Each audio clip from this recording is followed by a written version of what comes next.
La verdad es que es un gusto estar acá, como estuvimos el año pasado, y el otro en carácter de observadores antes de asumir en este ministerio. En primer lugar, quiero agradecerle a todos ustedes la presencia en esta tarde. Sé que ha habido algunas otras actividades que han, de alguna manera, colisionado,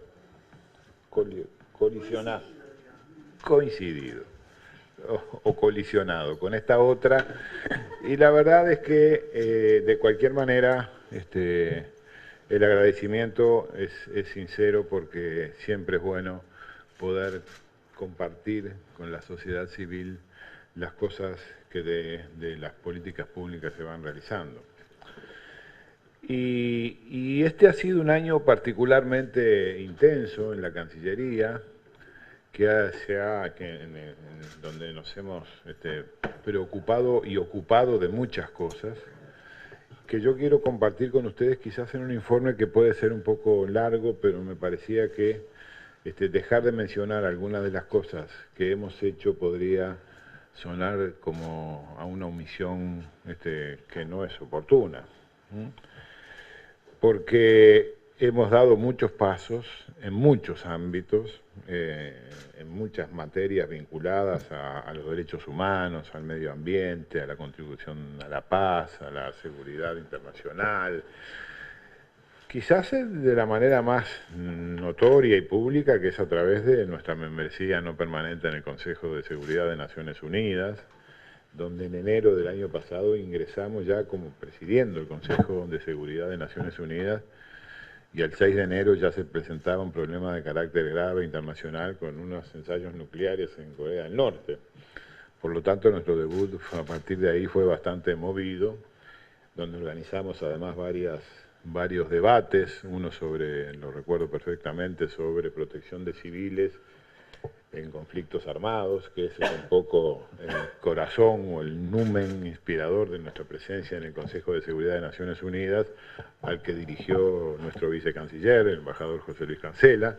y otro en el que organizamos nosotros, lo organizó Uruguay y lo presentamos nosotros, lo coordinamos nosotros, que fue sobre la paz y la seguridad, el conflicto en el Medio Oriente, digamos, ¿no? De una forma abarcadora o abarcativa, según el lingüista que esté escuchando, porque unos dicen que son abarcadoras y otros que se dice abarcativa. Así que lo digo de las dos maneras para que nadie plantee quejas. Y fueron, la verdad es que fueron debates muy importantes, que le dan al Uruguay un lugar muy privilegiado desde el punto de vista de la atención de estos temas y de la resolución de estos temas, o por lo menos el planteo para solucionarlos, que además lo siguen mostrando el Uruguay como un país que aporta las soluciones globales en materia de paz y de seguridad. Y bueno, y en todas esas instancias nosotros hemos tratado de recoger las inquietudes de la sociedad civil, de los partidos políticos. Yo siempre me preocupé, para los dos debates que hicimos en Naciones Unidas, de que la presentación del tema no fuera la presentación ni de la Cancillería únicamente, ni del canciller mucho menos, sino que fuera desde el punto de vista más amplio de la sociedad civil en su conjunto, y hablamos con los representantes, con muchos representantes de la sociedad civil, para ver cómo abordábamos esta situación y representábamos lo más fielmente posible el sentir de una comunidad como la uruguaya, que tiene anhelos por la paz, por la libertad y por la democracia muy fuertes, y los ejerce con mucha vehemencia. En materia de derechos humanos, los procesos de elaboración de los informes nacionales a los distintos órganos de vigilancia de tratados en materia de derechos humanos incluyen, como decía, una instancia previa a la sociedad civil, y con la Institución Nacional de Derechos Humanos y Defensoría del Pueblo como una instancia posterior para el seguimiento de las recomendaciones recibidas. Y aquí vamos a comenzar de alguna manera con la presentación del informe, con la rendición de cuentas, con temas específicos. En el año 2016 se presentaron informes ante el Comité para la Eliminación de la Discriminación y la Mujer, CEDAW, el Comité contra la Discriminación Racial y el Comité sobre los Derechos de las Personas con Discapacidad, y en todos ellos fue muy significativa la colaboración brindada por la sociedad civil para identificar logros, nuevos desafíos y posibles derroteros. En el marco de la presentación del Uruguay ante el Comité de los Derechos de las Personas con Discapacidad de las Naciones Unidas, se creó la Alianza de Organizaciones por los Derechos de las Personas con Discapacidad en el Uruguay. Esto me parece que fue un logro importante, es un paso importante y habrá que seguir profundizando en este tema como en casi todos los que vamos a presentar, porque esto no es una materia que esté terminada, sino que esto permanentemente se va renovando y se va profundizando en las acciones. También presentamos un informe voluntario de seguimiento de las recomendaciones recibidas de otros estados en el examen periódico universal del Consejo de Derechos Humanos, siendo otra muestra de transparencia y compromiso de nuestro país. Y para consolidar la transparencia de la gestión en el monitoreo y seguimiento de las recomendaciones recibidas, Uruguay se encuentra implementando el sistema de monitoreo de recomendaciones, el SIMORE, que se trata de un software que será accesible al público y que va a permitir medir el grado de cumplimiento de las recomendaciones que recibe el Sistema Universal de Promoción y Protección de los Derechos Humanos. En este año también trabajamos con la colaboración de la sociedad civil en varias conferencias internacionales. Yo destaco, bueno, yo creo que puedo destacar muchas, pero empiezo por la que a mí me resultó más significativa, que fue la Conferencia Mundial sobre Derechos Humanos de las Personas LGBTI. Porque la verdad es que allí el Uruguay se mostró junto con los Países Bajos como un país de avanzada en esta materia, en la protección de los derechos y en la tolerancia, no una tolerancia pasiva, sino poniendo énfasis en una tolerancia comprometida con las personas que tienen distintas opciones sexuales, religiosas, en este caso eran sexuales, religiosas, étnicas, lo que sea, pero porque uno a veces dice, no, no somos tolerantes y termina diciendo que hagan lo que quieran, ¿verdad? Pero no se trata de eso, se trata de que todos los días tiene que haber un compromiso para que los derechos de esas personas sean respetados, sean ejecutados, sean desarrollados, porque si no, caemos un poco en lo que es lo que yo decía, ¿no? La tolerancia como una manera de indiferencia que es muy pobre y muy lamentable. Y ahí en esta conferencia hicimos el lanzamiento de la Coalición por la Igualdad de Derechos. Y también la otra conferencia que a mí me resultó muy, muy importante fue la 13ª Conferencia Regional sobre la Mujer de América Latina y el Caribe, que organizamos con CEPAL, que contó con la participación de creo que 162 organizaciones de la sociedad civil y 178 invitados especiales, con la directora ejecutiva de CEPAL, Alicia Bárcena, que hizo una gran presentación de la situación de las mujeres en América Latina y en el Caribe. Y en este encuentro se realizaron una serie de paneles temáticos integrados también por la sociedad civil, y a su vez en la conferencia se adoptó lo que se llamó la Estrategia de Montevideo, que consiste en un instrumento político técnico orientado a guiar la plena y efectiva implementación de la Agenda Regional de Género y su transversalización en los planes de desarrollo sostenible hasta el año 2030, hacia el año 2030. Al margen de la conferencia, además, se llevaron un total de 17 eventos paralelos que fueron abiertos a todo el público, muchos organizados por la sociedad civil. Y en coordinación con ONU Mujeres y el Instituto Nacional de las Mujeres, se realizó en 2006 el lanzamiento de la campaña He4She, a través del cual Uruguay ha asumido los siguientes compromisos nacionales. Yo estuve en Nueva York en la conferencia, en el marco de la conferencia anual de Naciones Unidas, estuve participé en el He4She, y los compromisos de Uruguay son reducir la mortalidad por violencia doméstica y reducir las tasas de embarazo adolescente. Como ustedes saben, el He4She está individualizado por personalidades, en este caso por líderes globales. Los 10 líderes globales que fueron invitados a Naciones Unidas para ser parte activa de la iniciativa, el doctor Vázquez es uno de ellos. Con el apoyo de la Organización Internacional de Migraciones, el gobierno uruguayo, bajo la coordinación de la Cancillería, trabajó en un anteproyecto de ley integral sobre trata de personas, que será presentado en el Parlamento para su consideración en comisión especial creada este año.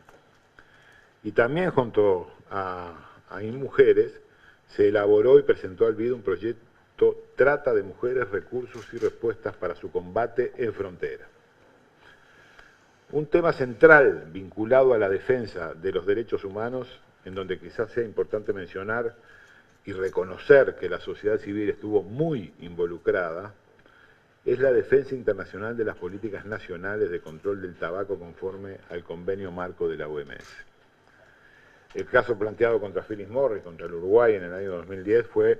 un caso emblemático, resuelto favorablemente a favor del Uruguay, porque la argumentación del Uruguay es que los derechos de la salud están por encima de los derechos comerciales. La OMS y la OPS fueron actores y testigos privilegiados y fundamentales en la determinación del laudo arbitral que se llevó a cabo en el CIADI en este año en Nueva York. Y fue un caso paradigmático, sin ningún lugar a dudas. Hoy el Uruguay es un país líder en esta materia. El presidente Vázquez es un líder mundial en esta materia, a cada rato lo están de alguna manera, no premiando, pero sí reconociendo el esfuerzo que ha hecho en la lucha contra el tabaco y en la prevención de enfermedades que el tabaco trae, que son muy importantes desde el punto de vista de la salud, naturalmente, y por qué no mencionarlo desde el punto de vista económico. Se podrían destinar miles de millones de dólares en América Latina si supiéramos prevenir estas cosas y alejarnos de estos vicios del tabaquismo para usar en políticas públicas más efectivas y de carácter más social, digamos, ¿no? Vuelvo al Consejo de Seguridad y en materia de paz y seguridad,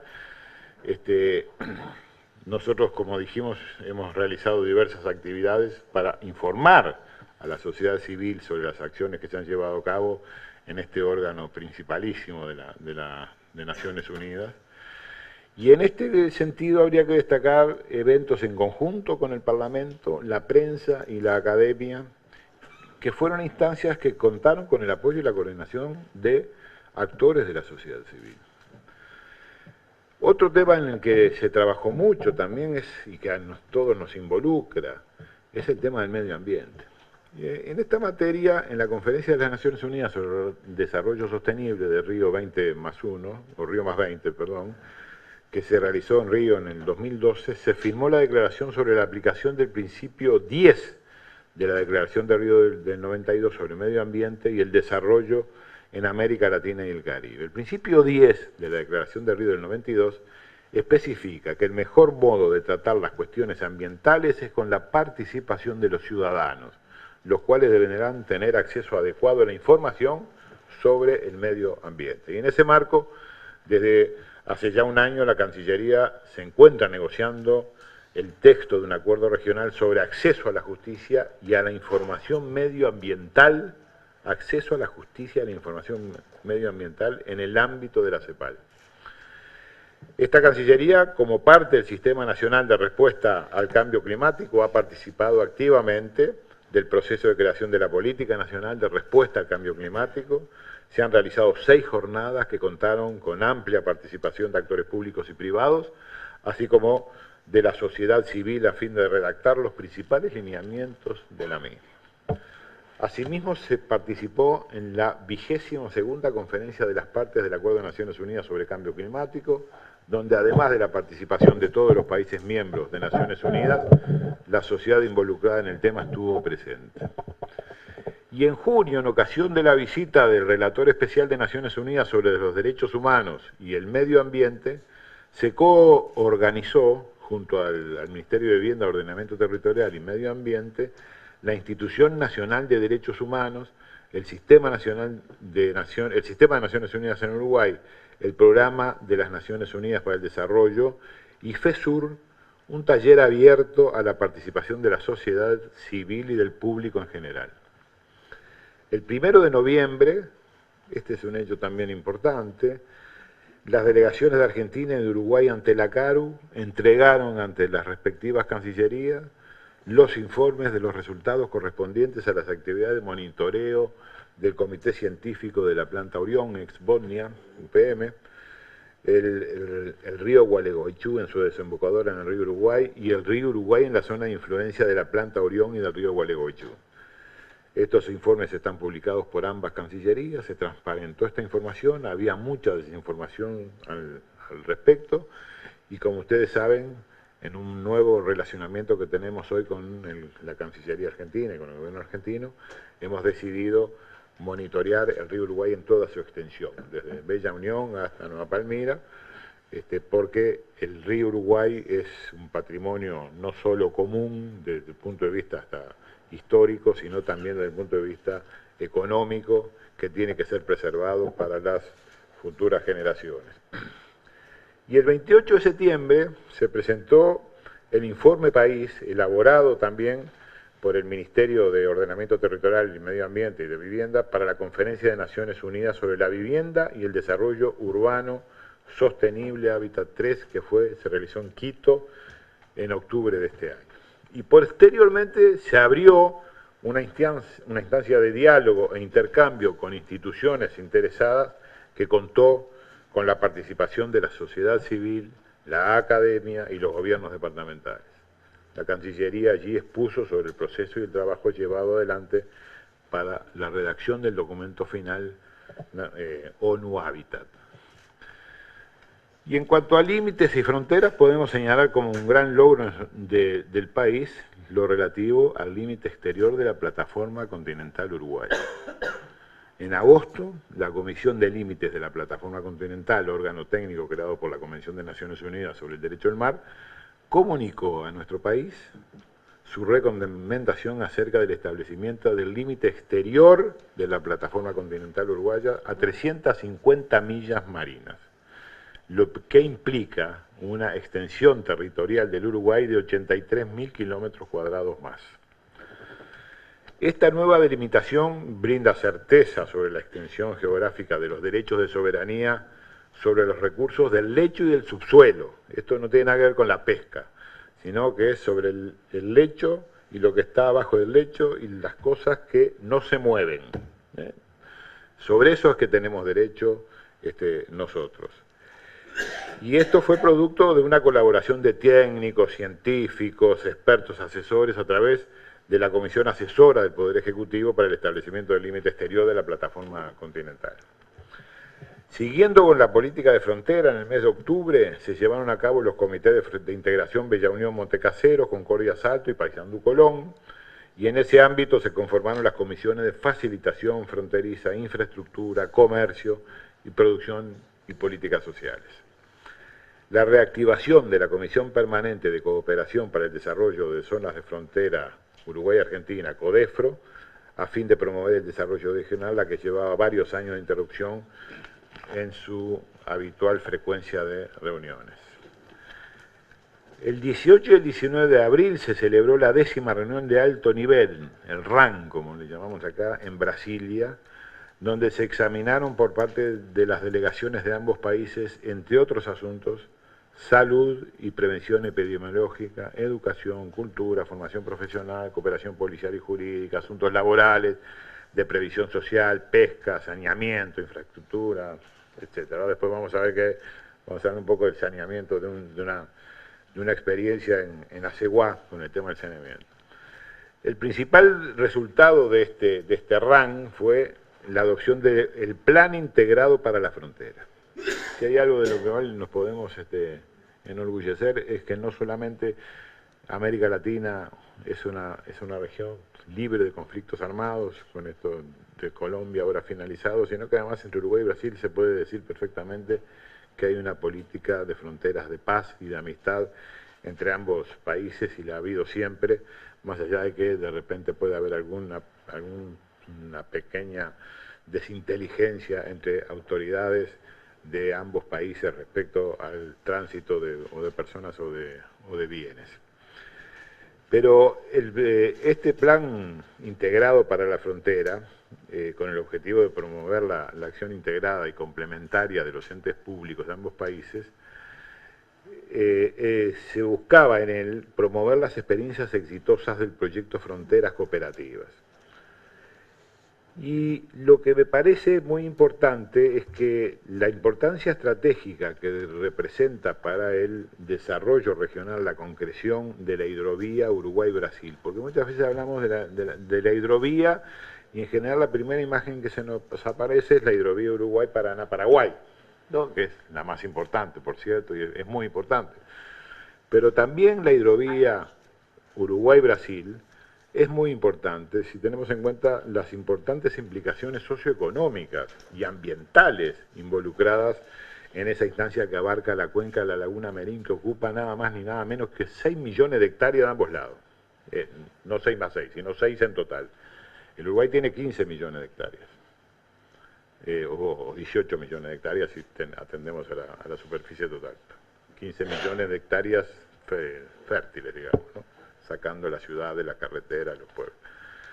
Entonces, 6 millones de hectáreas es un área muy importante donde se presentan muchas oportunidades y hay así concreción de obras realmente significativas, como son el dragado de los canales Sangradouro, Canal de San Gonzalo y el acceso al puerto de Santa Victoria de Palmar. Yo, como vengo de esa zona, conozco bien lo que es la importancia de la Laguna Merín, y todo ese sistema hidrográfico que nos permitiría alcanzar mucho progreso, sobre todo en materia de intercambios comerciales y de movimiento de personas. Y lo que les decía, para denominar lo que denominamos como integración activa, es en la ciudad fronteriza de Aceguá, en Cerro Largo, que va a contar con un nuevo servicio de saneamiento a partir de la inversión de 5 millones de dólares que vienen del FOSEM, que son los Fondos para la Convergencia Estructural del Mercosur y de la OCE. Y esta es la primera obra de saneamiento que se realiza en conjunto con Brasil, y las autoridades esperan que la experiencia binacional se reitere en la localidad de Chuy, en Rocha, en donde en uno de los consejos de ministros que realizamos de allí, una de las aspiraciones más importantes que había en esa zona era precisamente el saneamiento de Chuy Chuy y el saneamiento del arroyo Chuy. El 19 de abril del 2016, bueno, de este año, en Brasilia se celebró la 118 reunión de la Comisión Mixta Brasileño-Uruguaya para el Desarrollo de la Cuenca de la Laguna Merín, donde se trataron, entre otros temas, el estado de ejecución del proyecto del monitoreo de la calidad de agua de la Laguna Merín, la regulación de la actividad pesquera en la zona fronteriza y la presentación del proyecto Cadena Productiva de Acuicultura. Dadas sus especiales características, se va a procurar el desarrollo del turismo a nivel binacional en la región de la Laguna Merín. La región de la Laguna Merín es un lindo lugar que yo recomiendo para ir a pasar, sobre todo en el otoño, en marzo, y en abril, cuando no hay tantos turistas y el clima y la paz que reina allí es realmente muy beneficiosa para el espíritu, diría. Voy a otra materia que es muy importante para la Cancillería y que nos involucra a todos porque a todos de alguna manera u otra nos afecta, que es la inserción internacional. Aquí nosotros trabajamos para plasmar los siguientes objetivos. Colocación de terceros mercados de bienes. En Uruguay, el Uruguay tiene que estar necesariamente en contra de políticas proteccionistas. Y digo esto porque el Uruguay es un país gran productor de alimentos y produce alimentos para 30 millones de personas hoy. Y nosotros somos 3 millones. Si nosotros aceptamos que el proteccionismo y el cierre de frontera vaya cundiendo por el mundo, podemos pasarla muy mal. No sabemos qué vamos a hacer con lo que producimos. Entonces, la búsqueda de mercados, la mejora de accesibilidad a los mercados, en donde se discuten básicamente 3 cosas. Se discuten bienes, se discuten aranceles y se discuten cuestiones sanitarias. Esos son los 3 elementos que conforman hoy los capítulos más importantes de la inserción internacional. Uno puede bajar un arancel y puede acceder a un mercado, pero si le dijeron que la naranja tiene cancro cítrico, por más mercado que tenga, no entra. Entonces las cuestiones sanitarias son muy importantes, más allá de todas las barreras administrativas que se puedan plantear también en el tema de la inserción económica. Nosotros trabajamos a 3 niveles, a nivel regional, acompañando todas aquellas instancias de negociación junto al Mercosur, como lo estamos haciendo con la Unión Europea, con el EFTA, con Corea, con India, con SACU, etcétera. A nivel internacional, apoyando la vía multilateral a través de la Organización Mundial de Comercio y a través de la vía bilateral, avanzando en la profundización de relacionamiento con países interesantes para el Uruguay, que son los que ahora vamos a ver rápidamente. Hicimos en pocos meses, y a pedido del presidente, completamos un tratado de libre comercio con Chile. Nosotros teníamos un programa dentro del marco de ALABI, que es el Acuerdo de Complementación Económica 35, el ACE 35, en donde teníamos desgravados todos los bienes. Es decir, Chile y Uruguay intercambian bienes sin pagar aranceles. Y nos faltaban las cuestiones de servicios y algunas otras normas que también son importantes y que hacen a la posibilidad de seguir comerciando. Armonización, bueno, lo tengo todo acá, armonización aduanera, Nario, que lo tiene bien, género, pymes, medio ambiente, normas laborales, obstáculos técnicos al comercio, en fin. Todas esas cosas nos faltaban para facilitar el comercio, porque como les decía, uno puede bajar los aranceles, pero después pueden aparecer las otras trabas, y me parece que el relacionamiento con el resto de los países es a ver cómo superamos esas trabas para que el comercio sea fluido, porque soy de los convencidos que donde hay comercio se genera riqueza, y donde se genera riqueza hay oportunidades para todos, o para muchos más, si no las hubiera. Transparencia, anticorrupción, en fin, todo esto lo ordenamos en un solo acuerdo, al que llamamos un acuerdo de libre comercio de última generación, y está para ser ratificado por los parlamentos en estos momentos. Y además, nosotros firmamos un acuerdo tributario para evitar la doble imposición, y ya teníamos un acuerdo de protección de inversiones de ambos países. Si ustedes supieran la cantidad de empresarios uruguayos que nos llaman para solucionar problemas que se van planteando, obviamente, porque todavía no está en funcionamiento, hay muchos uruguayos que han tenido muchas oportunidades en Chile, como la tienen en Argentina, como la tienen en Brasil, pero ahí nosotros tenemos mecanismos para defender ese trabajo. Y después vamos también por profundizar con Colombia, con México y con Perú, con quien también tenemos los acuerdos de complementación económica en el marco de ALADI, y que queremos profundizar, porque con algunos países tenemos cuotas, y nosotros la verdad es que conjuntamente ya con la Unión Europea estamos satisfechos, estamos como cumplidos con la negociación de cuotas. Con la Unión Europea no se negocia el mercado, sino que se negocian partes del mercado. Te doy tantas toneladas de esto, te doy tantas toneladas de lo otro. Y yo creo que los tratados de comercio los mercados deberían estar abiertos. Pero bueno, con México ya estamos mandando los términos de referencia para ampliar nuestro convenio, y estamos haciendo gestiones con Colombia y con Perú. Y estamos también con el tema China, como todos ustedes saben, es donde aquí la negociación aparece un poco más compleja. Hay mucha sociedad civil metida en esto. Nosotros de esto estamos informando permanentemente a los partidos políticos, al PIT-CNT, a las cámaras empresariales, para escuchar las sensibilidades, escuchar las dificultades que se puedan plantear, y bueno, y estamos en esta tarea. Hemos dado paso concreto también hacia el sudeste asiático. El sudeste asiático es un lugar del mundo que hay que tenerlo especialmente en cuenta. En primer lugar, porque los niveles de bienestar económico vienen creciendo. En el sudeste asiático hay una formación que tiene 50 años de proceso integracionista, que es la ASEAN. Estuvimos con el embajador Nario allí. Indonesia, para decirle bueno, tienen 600 millones de habitantes, ¿no? Y es la zona del mundo que crece con mayor dinamismo desde el punto de vista comercial, y ahí hay que estar, y ahí estaremos, y estamos pensando en abrir alguna embajada en algún país como Indonesia y cerrar alguna otra que no nos da mucho resultado en Europa Central o en algún otro lado. Dejo lo económico y paso a lo consular y a la vinculación y bienvenida de los compatriotas y extranjeros al Uruguay. Y aquí aparece un tema que es recurrente y yo cada vez que voy al exterior busco un lugarcito en mi agenda para juntarme con las colonias uruguayas y antes que me hablen de lo que yo sé que me van a hablar, yo les hablo de lo que sé que me van a hablar, que es el voto en el exterior. Y la verdad es que tenemos dificultades. Tenemos dificultades porque hay gente que no entiende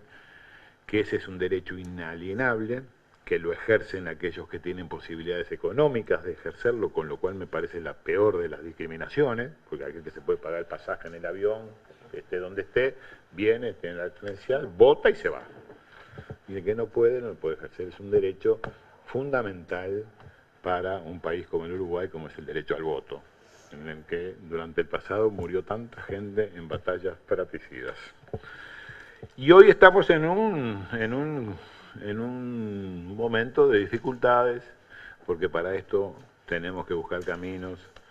que hacen también a normas constitucionales, algunos dicen que sí, otros dicen que no, pero por sobre todas las cosas tiene que haber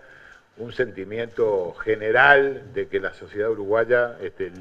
le facilite ese derecho a los uruguayos que no viven en el Uruguay. Y hay allí, somos el único país de América del Sur, ¿no? El único, el que quedamos, porque Chile fue hace poco, el año pasado, o hace 2 años, ya lo instauró. Y ahí había algunos, lo digo con sinceridad y sin ánimo, y sin picardía partidista. Hay gente que cree que los exiliados forman parte mayoritariamente, o están adeptos, o son adeptos mayoritariamente a determinado partido político. Entonces Chile, para despejar esas dudas, mandó a hacer una encuesta entre los compatriotas que vivían fuera de Chile y les dio que la mayoría de los que vivían afuera de Chile no votaban al partido de gobierno. O sea que votaban en la oposición. Y la oposición era en aquel momento la que se oponía un poco para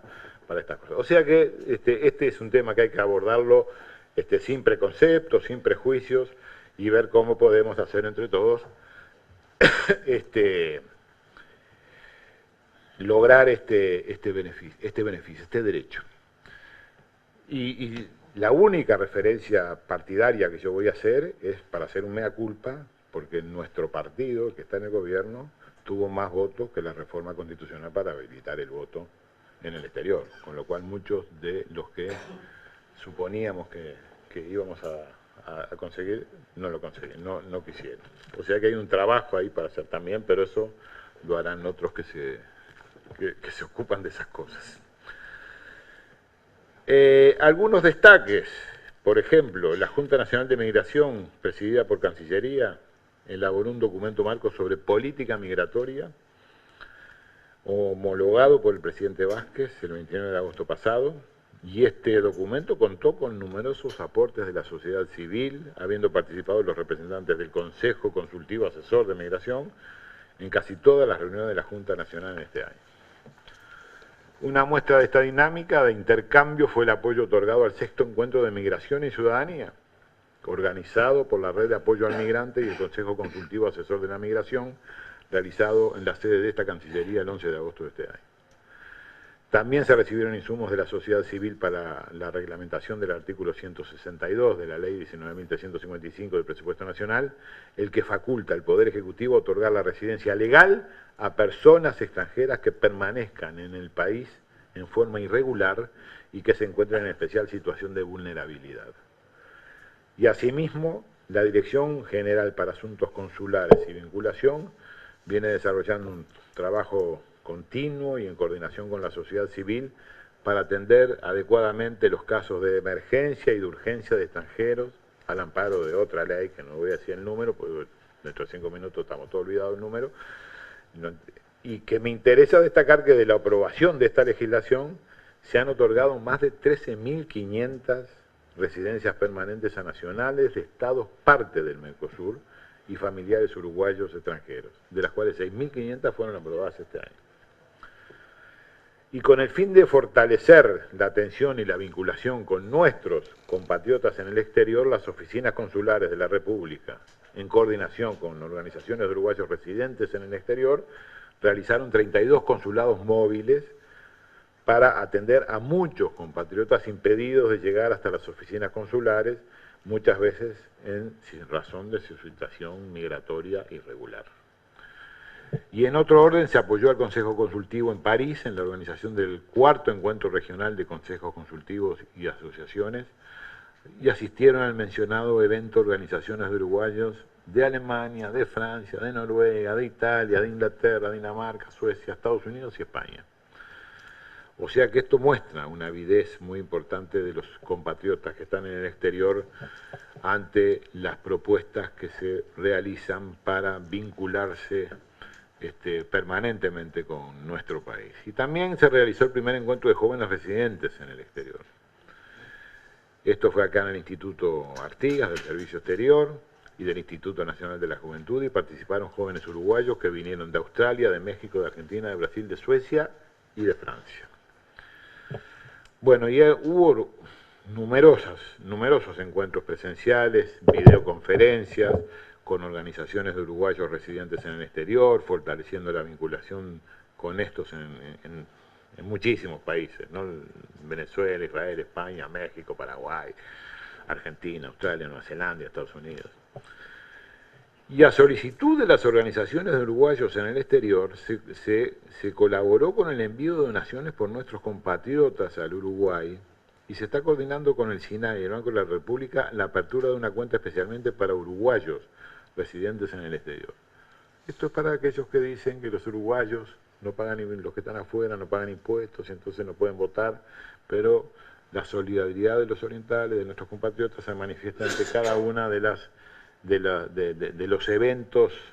adversos que tenemos, como las inundaciones, los tornados. Ahí los primeros que aparecen, no los primeros, pero los que siempre están también son nuestros compatriotas en el exterior, enviando recursos, enviando dinero, enviando materiales, enviando. Yo percibo, sé que, y se los digo, yo me imagino que todos los uruguayos que están en el exterior, lo primero que hacen es ser convocados por la patria cuando se levantan y deben prender la computadora y mirar los diarios, saber qué está pasando, qué sucedió, y siguen a través de los sistemas modernos de comunicación las alternativas que están sucediendo en el país. Por otro lado, a través del Fondo de Cultura para la Vinculación, se apoyaron 24 proyectos artísticos de diferentes disciplinas que han llegado a uruguayos organizados y no organizados residentes en el exterior, en muchísimos países. Si pasamos al área cultural, este ministerio ha desempeñado importantes gestiones y acciones para promover la cultura nacional fuera de fronteras, y las mismas tienen como objetivo el fomento de las relaciones culturales con el resto del mundo, la diversidad cultural y lingüística, y promocionar en el exterior los valores que nutren nuestra identidad. Algunas actividades: el ingreso del Uruguay a la Comunidad de Países de Lengua Portuguesa, la Carta Cultural Iberoamericana, Montevideo Ciudad Cervantina, somos la cuarta ciudad en el mundo con esta denominación, Alcalá de Henares en España, Guanajuato en México y Azul en Argentina. Hay una biblioteca cervantina muy recomendable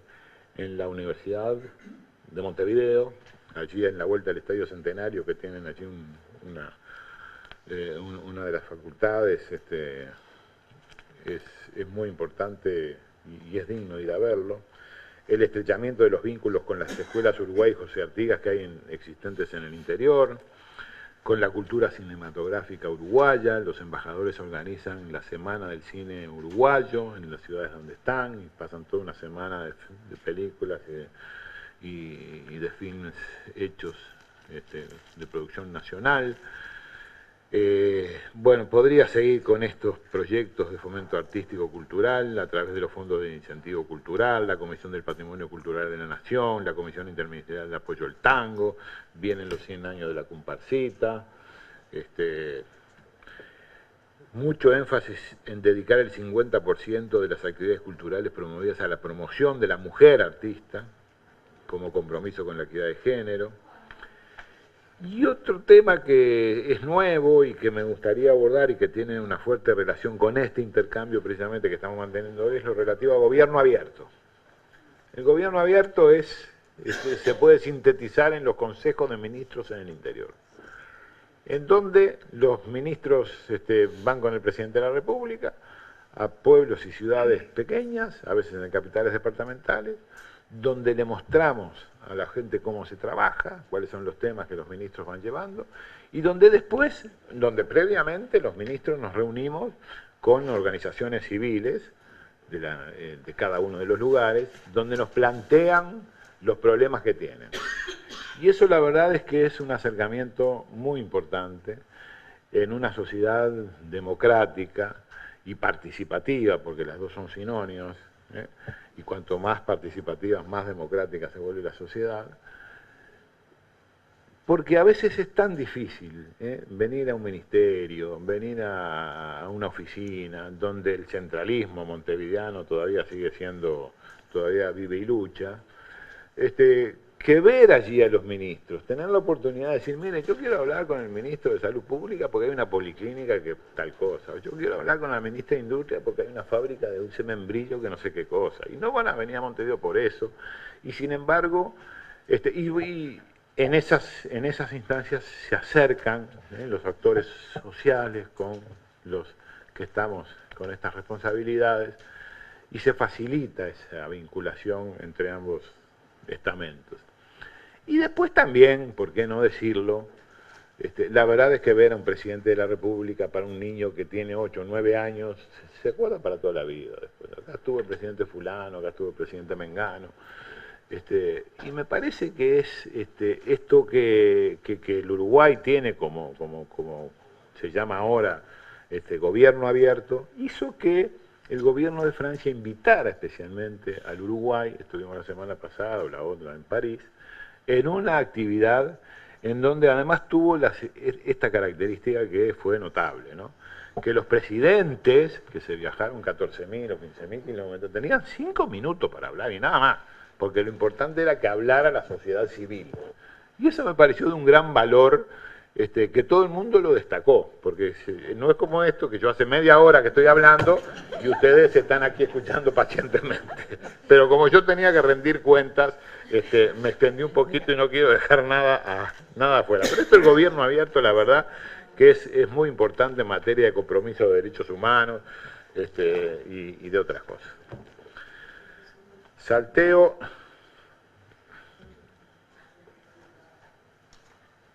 Y en otro orden me voy, sí, todo esto era el gobierno de cercanía, me voy a los proyectos de AGESIC en trámites en línea, en búsqueda de la transparencia, la eficacia y la eficiencia de los trámites que se realizan en el Estado. Se han terminado de ejecutar las tareas para brindar el inicio en línea a los usuarios del Ministerio de Relaciones Exteriores, tanto en Montevideo como en el exterior, de los 5 trámites seleccionados a tal fin, que son solicitud de apoyo y o auspicio de artistas uruguayos por parte del Ministerio de Relaciones Exteriores. Agenda electrónica para iniciar trámites en 5 consulados en el exterior. Mejora del sistema de inscripción online al concurso de ingreso al servicio exterior y creación de una agenda online para realizar consultas al archivo histórico diplomático, que es otro lugar muy recomendable para visitar. Y también me interesaría que, por último, destacar el lanzamiento de la base de datos digital de la Dirección de Tratados de esta Cancillería, la que se encuentra disponible al público en la página web del Ministerio, y ahí están los acuerdos, los instrumentos, los memorándum, todos que han sido suscritos por la República.